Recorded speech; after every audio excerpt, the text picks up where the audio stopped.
Гражданину Таджикистана вылет из Москвы обошелся почти в 654 тысячах рублей.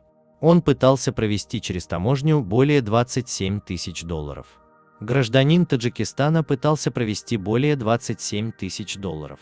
Сотрудники таможенной службы аэропорта Домодедово на Зеленом коридоре задержали гражданина Таджикистана, вылетавшего рейсом Москва-Душанбе, и оштрафовали его на более чем 650 тысяч рублей за нарушение таможенного законодательства.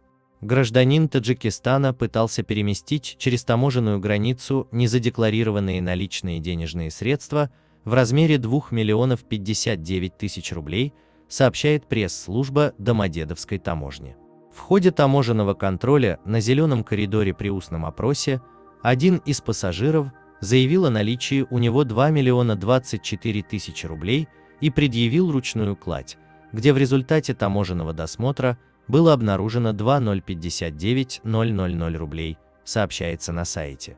Отмечается, что общая сумма наличных денежных средств, перемещаемых гражданином Таджикистана, составила в эквиваленте по курсу Центробанка России 27 386 долларов, что превышает установленную норму в размере 10 тысяч долларов.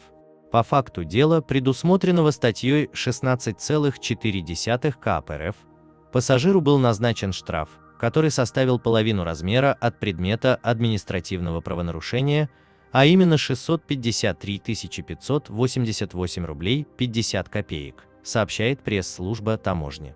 Напомним, в настоящее время из Москвы в Душанбе летают только чартерные рейсы.